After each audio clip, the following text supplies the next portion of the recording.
പ്രിയപ്പെട്ടവരെ, basic English speaking lesson 14 please ദയവായി. Okay, so നമ്മൾ പലപ്പോഴും English is A language of politeness എന്ന് പറയാം. ഏറ്റവും പൊളൈറ്റായിട്ട് കാര്യങ്ങൾ പറയാൻ ഒരുപാട് വാക്കുകളുള്ള ഒരു ലാംഗ്വേജാണ് ഇംഗ്ലീഷ്. ഓക്കെ, വളരെ നല്ല ലാംഗ്വേജ്. നമുക്ക് കാര്യങ്ങൾ വളരെ വിനീതമായി അഭ്യർത്ഥിക്കാൻ നമ്മളെ സഹായിക്കും. ലെസൺ തുടങ്ങുന്നതിന് മുമ്പ് ഒരു കാര്യം, നമ്മുടെ മുമ്പത്തെ ലെസണിൻ്റെ താഴെ പീസ് ഫൈൻഡർ എന്ന് പറഞ്ഞ നമ്മുടെ ഒരു സ്റ്റുഡൻറ്റ്, ഞാൻ സ്റ്റുഡൻ്റ് എന്ന് വിളിക്കുകയാണ്, കമൻറ്റ് ചെയ്തിട്ടുണ്ടായിരുന്നു, വീഡിയോ ഇട്ടോളൂ, സബ്സ്ക്രൈബേഴ്സൊക്കെ പുറകെ വന്നോളും എന്ന്. അപ്പോൾ തീർച്ചയായും ലെസൺ ഇഷ്ടപ്പെട്ടായിരിക്കും അങ്ങനെ ഒരു കമൻറ്റ് ഇട്ടതെന്ന് ഞാൻ വിശ്വസിക്കുന്നു. നിങ്ങൾ ലെസൺ കാണുമ്പോൾ, നിങ്ങൾ ലൈക്ക് ചെയ്യുമ്പോൾ, നിങ്ങൾ കമൻറ്റ് ചെയ്യുമ്പോൾ ഞങ്ങൾ ക്രിയേറ്റേഴ്സിന്, അതായത് ഇങ്ങനെ ഇതൊക്കെ ടൈപ്പ് ചെയ്തുണ്ടാക്കി, പ്രസൻറ്റേഷൻ ഉണ്ടാക്കി, വോയിസ് ഓവർ കൊടുത്തു, വീഡിയോ എഡിറ്റ് ചെയ്തു, അങ്ങനെയൊക്കെ ചെയ്ത് നമ്മൾ അപ്ലോഡ് ചെയ്യുന്ന ആൾക്കാർക്ക് കിട്ടുന്ന മോട്ടിവേഷൻ എന്ന് പറയുന്നത് ദാറ്റ്സ് ബിയോണ്ട് ഇമാജിനേഷൻ. നമ്മൾ പ്രതീക്ഷിക്കുന്നതിനേക്കാളൊക്കെ എത്രയോ മേലെയാണ്. അപ്പോൾ ഈ പീസ് ഫൈൻഡർ എന്ന പേരുള്ള ആൾ, ശരിക്കും പേരെന്താണെന്ന് എനിക്കറിയില്ല, ചാനലിൻ്റെ പേര് പീസ് ഫൈൻഡർ എന്നാണ്.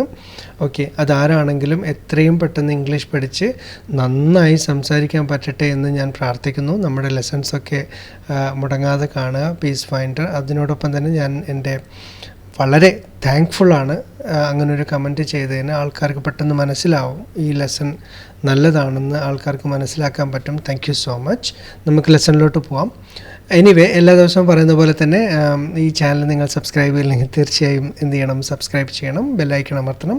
അപ്പോൾ ഒരു ലെസൺ മിസ്സാവാതെ നിങ്ങൾക്ക് കിട്ടും. 19th സബ്സ്ക്രൈബറിന് ഒരു പ്രാവശ്യം കൂടി ഒരു ബിഗ് സല്യൂട്ട് അടിച്ചുകൊണ്ട് പ്ലീസ് ദയവായി, a polite request when asking someone to do something. നമ്മൾ ആരോടെങ്കിലും എന്തെങ്കിലും ചെയ്യാൻ വളരെ വിനീതമായി അഭ്യർത്ഥിക്കുന്നതിന് വേണ്ടിയാണ് നമ്മൾ എന്തുപയോഗിക്കുന്നത്, പ്ലീസ് എന്ന് പറഞ്ഞ വാക്കുപയോഗിക്കുന്നത്.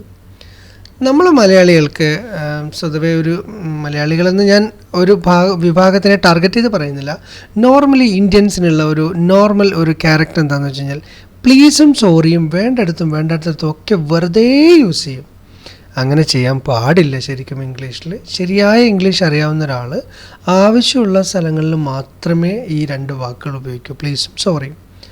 കാരണം എന്താണെന്ന് വെച്ച് കഴിഞ്ഞാൽ according to the native English speakers, അതായത് ഇംഗ്ലീഷ് മാതൃഭാഷയായിട്ട് സംസാരിക്കുന്ന ആൾക്കാർക്ക് please and sorry are the two precious words. അവർ വളരെ പ്രഷ്യസ് ആയിട്ട് കാണുന്ന രണ്ട് വാക്കുകളാണ് പ്ലീസും സോറിയും. അപ്പോൾ അത് റെലവൻ്റ് ആയിട്ടുള്ള സിറ്റുവേഷനിൽ മാത്രമേ നമ്മൾ എന്ത് ചെയ്യാൻ പാടുള്ളൂ, ഉപയോഗിക്കാൻ പാടുള്ളൂ. പേടിക്കണ്ട, ഞാൻ പറഞ്ഞുതരാം. ഈ പാഠഭാഗം കഴിയുമ്പോൾ എല്ലാം ശരിയാകും. Okay, please call me after the meeting. ദയവായി എന്നെ മീറ്റിങ്ങിന് ശേഷം വിളിക്കൂ. അപ്പോൾ അതായത് മീറ്റിങ്ങിൻ്റെ ഇടയ്ക്ക് ആരെങ്കിലുമൊക്കെ വിളിച്ചു കഴിഞ്ഞാൽ നമുക്ക് ചിലപ്പോൾ അറ്റൻഡ് ചെയ്യാനോ സംസാരിക്കാനോ ഒന്നും പറ്റില്ല. അപ്പോൾ നമുക്ക് പറയാം, please call me after the meeting. Please wash your hands before dinner. അത്താഴം കഴിക്കുന്നതിന് മുമ്പ് ദയവായി കൈകൾ കഴുകൂ. അതെന്തുകൊണ്ടാണ് നമ്മളങ്ങനെ പറയുന്നത്? നമ്മുടെ കയ്യിൽ എന്തെങ്കിലും ബാക്ടീരിയാസൊക്കെ ഉണ്ടാവില്ലേ, അപ്പോൾ അതൊക്കെ പോകാൻ വേണ്ടി വളരെ പൊളൈറ്റായിട്ട് നമ്മൾ പറയുന്നു, സുഹൃത്തെ അത്താഴം കഴിക്കുന്നതിന് മുമ്പ് കൈ ഒന്ന് കഴുകുമോ ദയവായിട്ട്. Please try to understand the situation. നമ്മൾ എപ്പോഴും ഉപയോഗിക്കുന്ന കാര്യം, ദയവായി ഒന്ന് എന്നെ മനസ്സിലാക്കാൻ ശ്രമിക്കുമോ, എൻ്റെ സാഹചര്യം ഒന്ന് മനസ്സിലാക്കുമോ. ഓക്കെ, പിന്നെ ടീച്ചേഴ്സൊക്കെ എപ്പോഴും പറഞ്ഞു കേട്ടിട്ടുള്ളൊരു സെൻറ്റൻസാണ് അടുത്തത്, പ്ലീസ് സ്റ്റാൻഡ് അപ്പ്. ദയവായി എഴുന്നേറ്റ് നിൽക്കും. Please have A seat. ദയവായി ഇരുന്നാലും. ഇതിൻ്റെ മുന്നിൽ പ്ലീസ് ചേർക്കുമ്പോൾ അജഗജാന്തര വ്യത്യാസമാണ്. അജഗജാന്തര വ്യത്യാസം എന്താണെന്നറിയാമോ? അജം എന്ന് പറയുന്നത് ആടും, ഗജം എന്ന് പറയുന്നത് ആനയാണ്. ആനയും ആടും തമ്മിലുള്ള വ്യത്യാസം പറയില്ലേ നമ്മൾ മലയാളത്തിൽ? ഇപ്പം നമ്മളൊരാളോട് സിറ്റ് ഡൗൺ എന്ന് പറയുമ്പോൾ അത് വളരെ ഒഫൻഡിങ് ആണ്. ഇരിക്കണോ എന്ന് പറയും പോലെയാണ്, മനസ്സിലായില്ലേ? അപ്പോൾ പ്ലീസ് ഹാവ് എ സീറ്റ് എന്ന് പറയുമ്പോൾ ദയവായി ഇരുന്നാലും. വലിയ ആൾക്കാരോടൊക്കെ പറയാൻ പറ്റിയ സെൻറ്റൻസാണ്. Please have your coffee before getting cold. കാപ്പി തണുക്കുന്നതിന് മുൻപ് ദയവായി കഴിക്കൂ. ഓക്കെ, അപ്പോൾ ഇങ്ങനെ നമുക്ക് പറയേണ്ട കാര്യത്തിൻ്റെ മുന്നിൽ നമ്മൾ വലിയ ആൾക്കാരോട് പിള്ളേരോടൊന്നും സംസാരിക്കുമ്പോൾ പ്ലീസ് ഉപയോഗിച്ചില്ലെങ്കിലും കാര്യമില്ല, കുഴപ്പമില്ല. നമ്മൾ പിള്ളേരോടെന്ന് പറഞ്ഞു കഴിഞ്ഞാൽ നമ്മുടെ സ്വന്തം പിള്ളേരോട്, അതായത് നമ്മുടെ പിന്നെ മരുമക്കളോ മക്കളോ അങ്ങനെയൊക്കെയുള്ള ആൾക്കാരോട്. പുറത്തുള്ള പിള്ളേരോട് പറയുമ്പോൾ പ്ലീസ് ഉപയോഗിക്കുന്നതാണ് നല്ലത്. ഓക്കെ, അപ്പോൾ നമ്മൾ പ്ലീസ് ഉപയോഗിക്കുമ്പോൾ നമ്മുടെ conversation it is more polite, more comfortable. Those who are listening to you they get so comfortable and happy. Okay, so ഒരു പ്രാവശ്യം കൂടി. ഇപ്പോൾ ഈ പ്രാവശ്യം പറയുമ്പോൾ നിങ്ങൾ ശ്രദ്ധിക്കേണ്ട എന്താണെന്ന് നിങ്ങൾക്ക് അറിയാലോ. അതെ, pronunciation. Okay, please call me after the meeting. Please wash your hands before dinner. Please try to understand the situation. Please stand up. Please have a seat. Please have your coffee before getting called. ഇപ്പോൾ മനസ്സിലായില്ലേ? ഇപ്പോൾ easy ആയല്ലോ. ഇനി എല്ലാവരോടും easy ആയിട്ട് വിനീതമായിട്ട് കാര്യങ്ങൾ ചോദിക്കാൻ പറ്റുമല്ലോ. ഗുഡ്. Okay, challenge.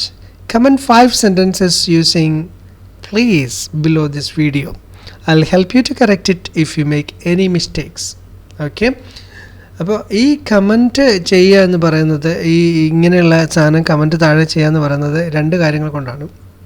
ഒന്ന്, it will allow me to understand that you are doing great with the lessons, and it will help me to congratulate you personally about what you did. Okay, thank you so much for watching. Make sure that you subscribe and please press the bell icon to get notified. Thank you very much. Bye. I'll see you in the next lesson.